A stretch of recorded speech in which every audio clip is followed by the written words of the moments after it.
नमस्ते, मैं हूं निर्मल दौलियाल। आज का विषय है विषय भेद। जीवन में व्यक्ति सुख की तलाश में जिन जिन विषयों के पीछे भागता है, उनमें से कोई भी विषय सुख का कारक नहीं बन पाता।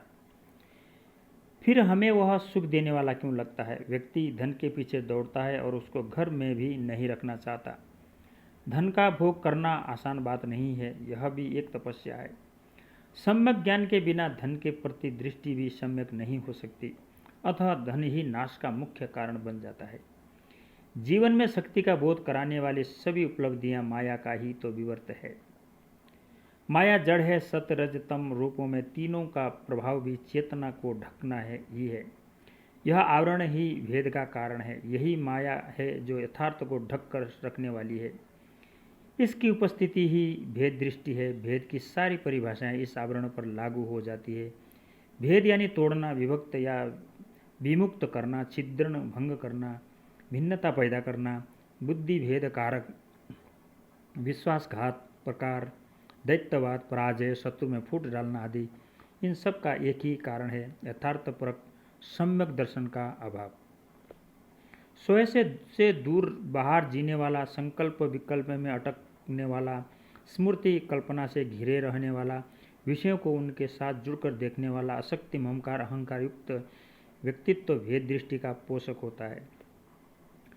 जब तक माया का आवरण है, इससे व्यक्ति बाहर कैसे निकल सकता है?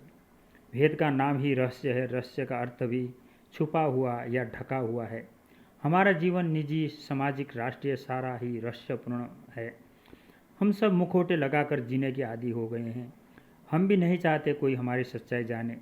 राष्ट्रों में रहस्य भेदी दल अस्त्र शस्त्र तक तैयार कर रखे हैं।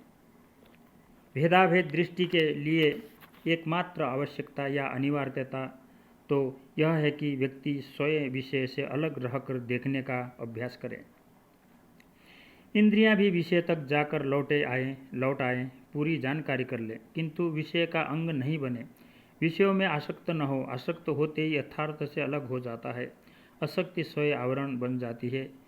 यह तब होता है जब सम्यक ज्ञान के अभाव में व्यक्ति भेद दृष्टि से निर्णय कर लेता है। यह अच्छा है, यही बुरा है, यही छोटा है, यह बड़ा है।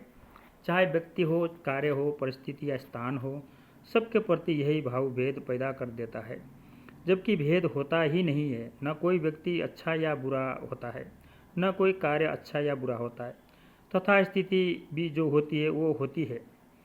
जब तक आप किसी व्यक्ति को एक व्यक्ति की तरह देखते हैं, तब वह हर बार नया भी लगता है, चाहे घर का नित्य मिलने वाला सदस्य ही हो। जब आप उसे भेद दृष्टि से देखेंगे, तब वह आपके मन में निर्णय के अनुसार अच्छा या बुरा दिखाई देगा। आपका व्यवहार भी उसी अनुरूप होगा और वह व्यवहार सही नहीं होगा। अच्छा लगने वाला व्यक्ति जब भी आपसे मिलेगा, हर बार अच्छा ही लगेगा। उसकी बुराई कभी नज़र नहीं आएगी। बुरा लगने वाला कभी अच्छा नहीं लगेगा। उसके गुण भी दिखाई नहीं देंगे। आपका निर्णय ही आवरण का कार्य करने लगता है। यह निर्णय ही सुख दुख का जन्मदाता बन जाता है। जब प्रिय व्यक्ति आपके पास आता है, आप सुखी महसूस करते हो। उसी को देखकर आपको लगने लगे कि यह कहाँ से आ गया, मेरा एक काम रुक जाएगा, तो वही व्यक्ति दुख का कारण बन जाएगा। सच तो यह है कि सुख दुख का कारण बाहर से नहीं आता, हमारी नज़रिया ही इसका एकमात्र कारण है। आप घर की छत पर खड़े होकर नीचे शहर को आने जाने वालों को, गतिविधियों को देखें। आप किसी से परिचित नहीं है। लोग आ रहे हैं, जा रहे हैं, कोई अच्छा बुरा नहीं लग रहा है, छोटा बड़ा नहीं लग रहा है। क्यों? आपके सामने 8-10 स्त्री पुरुष खड़े हैं, आप किसी का नाम नहीं जानते, तब भी कोई अच्छा बुरा नहीं लगेगा। नाम जानने के साथ ही यह प्रक्रिया शुरू हो जाएगी। कुछ नाम ही आपको अच्छे बुरे लगने लग जाएंगे। सबके चेहरों को भी ढक दीजिए, अच्छे बुरे के भेद भी ही समाप्त हो गए, केवल स्त्री पुरुष रह गए। किसी दुर्घटना में जब सब मृत स्त्री पुरुषों को सफ़ेद वस्त्रों में ढका देखते हैं, तब स्त्री पुरुष का भेद भी समाप्त हो जाता है। भेदजन्य विकार भी लुप्त हो जाते हैं। हमारी स्थूल सृष्टि में नाम रूप ही भेद का कार्य करते हैं। माया ही नाम रूप की जनक है।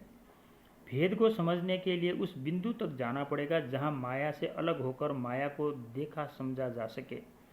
हमें स्वयं का धरातल बदलना होगा। स्थूल शरीर को छोड़ कारण शरीर की गतिविधियों का आकलन करना पड़ेगा। यह प्राण रूप होता है, सृष्टि का कारक है, कार्य ही सृष्टि है। सृष्टि को यथार्थ भाव में देखने के लिए सृष्टि के बाहर से देखना होगा। एक धरातल पर सभी एक जैसे दिखाई पड़ते हैं। सबसे पहले श्वासन कायसर्ग का अभ्यास करके स्वयं को शरीर से अलग महसूस करना अनिवार्य है। विचारों की श्रृंखला से ध्यान हटाकर भावनाओं के धरातल पर चिंतन करना होगा। बुद्धिजीवियों के लिए यह सबसे कठिन कार्य होता है। भावना के धरातल पर जीवन का लक्ष्य स्वयं के संस्कार, नियत आदि मूलभूत विषयों से व्यक्ति का साक्षात होता है। व्यक्ति अपनी भेद दृष्टि को भी समझने लगता है। स्थूल धरातल की गतिविधियों को दृष्टाभाव से देखने लग जाता है। बाहरी आवरणों की भूमिका स्वयं के चेहरे दिखाई देने लगते हैं। क्यों हर आदमी उसे अलग अलग समझता है? सबको एक जैसा क्यों नहीं दिखाई देता? यही दृष्टि सारे भेदों का भेदन कर देती है। व्यक्ति दैत्य से अदैत्य में प्रवेश कर जाता है। धन्यवाद।